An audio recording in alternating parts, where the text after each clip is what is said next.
Mario Kart Double Dash has made quite the amount of changes and additions due to the inclusion of 2 characters per kart. For starters, the 2 characters you select will determine the weight class of karts you will be able to race in. If you are playing as 2 lightweight characters, then you are strictly given lightweight karts that you must select from. Partnering a medium weight character with another medium or with a lightweight will give you access to the medium weight karts. For the 3rd and heaviest weight class, should you have at least 1 gargantuan on your tag team, then you must choose from the heavyweight karts. Each weight class all have the same traits they had in previous Mario Kart installments, in that lightweights have excellent handling and acceleration, medium weights are the most balanced, and heavyweights have the most top speed, and are able to knock around the other weight classes. On a side note, power sliding from Mario Kart 64 returns, and mechanically stays the same, in that you will be steering left and right, in order to change the drift spark from yellow to red to blue. Once the spark is blue, let go of the drift button to be given a mini turbo boost. That can be greater depending on the amount of acceleration that the kart you're racing in has. There is a lot to keep in the back of your mind when picking your desired duo, as it will affect the speed and handling of your kart.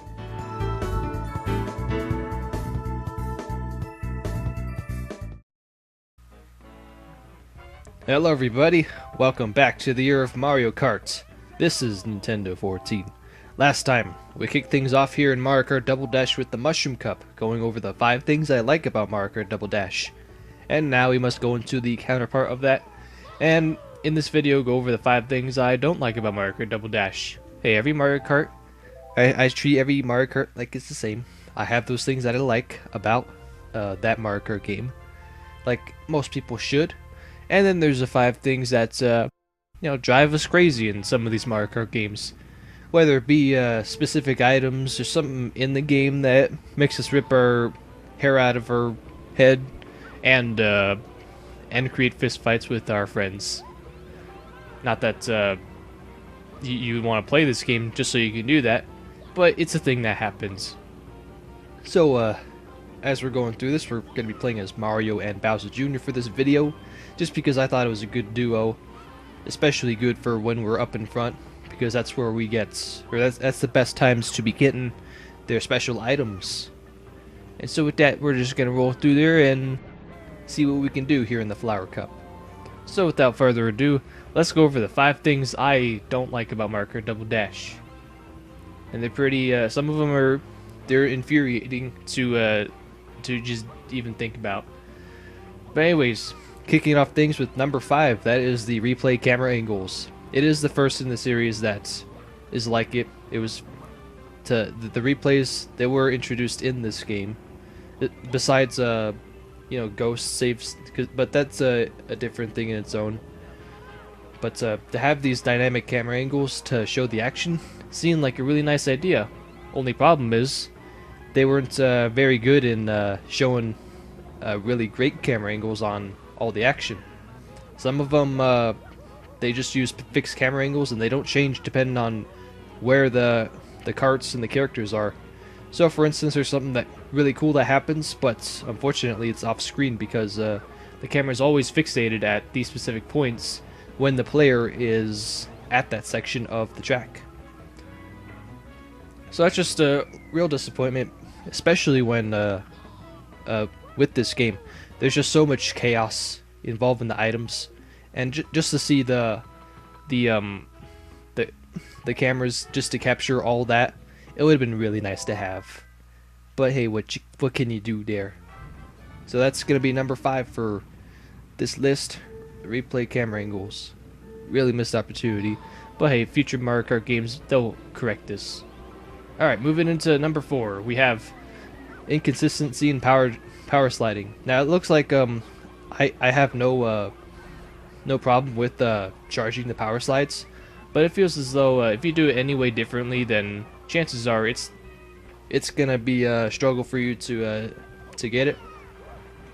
I know my good old buddy John, when he did his retrospective playthrough thing of this game, Mario Kart Double Dash, he had a lot of issue with power sliding. But anyways, I did find a trick in trying to get this down. It involves just using half the control stick.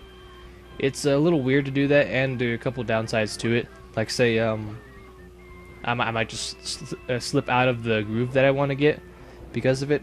But hey, nonetheless, it works for me. And just because of it. Uh, that's why it's only at number 4. Not too high, but I know there's some players out there that they may have some struggle trying to get the power sliding down, whether it be taking them an entire turn to get it.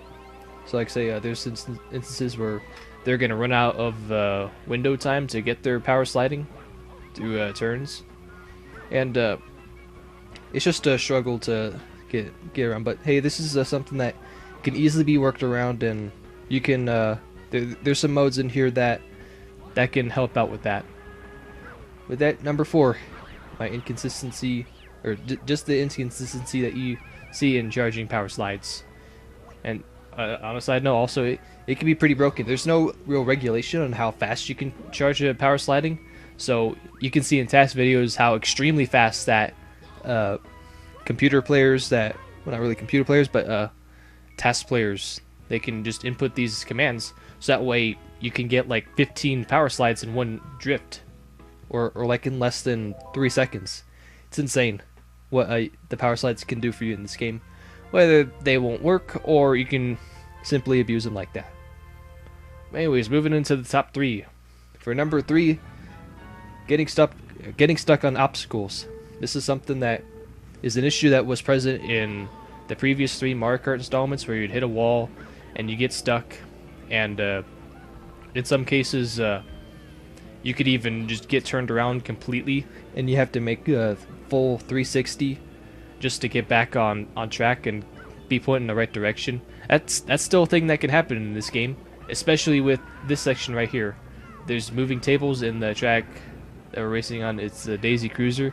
They can just slide across you, and they can just knock you out sideways and just put you in a really awkward situation just to try and get unstuck or get pointed back in the right direction. It has happened to me plenty of times on this track, and it's really frustrating to deal with. And so there's not really much you can do that except trying to, fix your getting stuck issue as quickly as you can. Thankfully, I think going forward after with this game, Nintendo does a much better job in making sure that we don't get stuck on a track, or just get knocked around in a way where we're pointing in the wrong direction, because that's never fun. You always want to make sure you're pointing the right direction no matter what happens on the track, whether it be you get hit by an item or get hit by a obstacle in the most unluckiest of fashions. Alright, with that was number 3, getting stuck on obstacles. Moving on to number 2 is a pretty obvious one, and something that I can sympathize with most people, and that is the backwards... Alright, let me rephrase that. The back wheel drive handling. Now, what this means is that it feels like as though when you steer, like the entire backwards of the cart just shifts alongside it. So like say all 4 of your wheels are like the front wheels in that they can turn. Now, the bad thing about this is your cart can be really difficult to handle, especially when you're trying to, like say if there's a mushroom or a star on the ground and you're trying to drive into it, but you find yourself overcorrecting, and then just the subtle overcorrection could result in you missing the item. And playing as Yoshi or Birdo that have the egg special item, where you throw it and then eventually it jumps up in the air and cracks on its own, resulting in 3 items. You could find that as an opportunity to get one of those items and snatch it for yourself. And just missing one of those useful items, if it does drop one, it's such a frustrating thing. And only the backward steering, the back wheel drive handling, took me a while to get that right. It's the only thing that is to blame for that. And it's just something that if they didn't have it this way, then I would have totally gotten that star from that Yoshi egg, and so on. There's plenty of other things. Like say this could work against you. Like say if you're trying to avoid a certain item, and then you do it in a similar fashion to when you're trying to run into an item. It's just it feels as though the handling can work against you and all that. But thankfully, I think with each later installment, they do go and change around how the carts will handle. But hey, this is only the middle part, the middle entry I have. No, the second one. My bad. So I'm sure there's some plenty of competitive Mario Kart Double Dash players that they've gotten used to it. But for the casual players and for people that are starting out, this could be something that's is a complaint that will that you will see from them. And with that, we have went over the bottom 4 in our list. And now let's go over the number 1 thing I don't like about Mario Kart Double Dash, and that is the AIs, and mostly the AI item targeting. Now, it's just unbelievable that I could be in 4th, and then there's a AI right beside me with say a red shell or a green shell. Worst case scenario, it's a red shell, and they're on the side of me, and they could be slightly ahead of me, not really on the side of me, and they'll just throw it back. They don't care if they can use it to gain another position. All the AIs care about is making sure that you're not winning the race, and you're anywhere out of. They make sure that you have no top speed, and you're at the slowest you can be. And so, because of this, the AIs will do a lot of dirty things. I think at one point during a couple recording of mine that don't involve recordings for commentaries, I've had one of the carts just drive up into a bomb cart on Mushroom Bridge just because I was near them. They crashed into it, and then I got involved in something that they just did on their own accord. It's just that dirty, and usually all the AIs do in terms of just dirty work is using items to screw me over. But when they can do that too, that's just crossing the line, and it's like as though there's someone up in the sky just radioing these 7 AI drivers, telling them to, hey, that player is making the move. You gotta try and do something to screw him over. So like they tell him, don't use your red shell to get past that guy. Make sure you use it to stop that player. So that way he has a bad time, he gets frustrated, and then he's in the mood where he can't win. Oh man. So that's all there is to that list. As always, you don't have to agree with it, or disagree or agree with it. You can if you like. As always, if you want to express what you think about Mario Kart Double Dash or any of the Mario Kart games that I go over in terms of going over a list on things I like or dislike about them, then you can go ahead and voice your opinions in the comments. But do it in a nice way, please. Apparently, people get upset over opinions, apparently. But anyways, that's going to do it for me. Tune in next time for part 3. We're going to do something a little different here, and pretty unique. For the Star Cup, here in Mario Kart Double Dash. All for the year of Mario Kart. Sound corny when I said that, didn't it? Anyways, I'll see you guys later.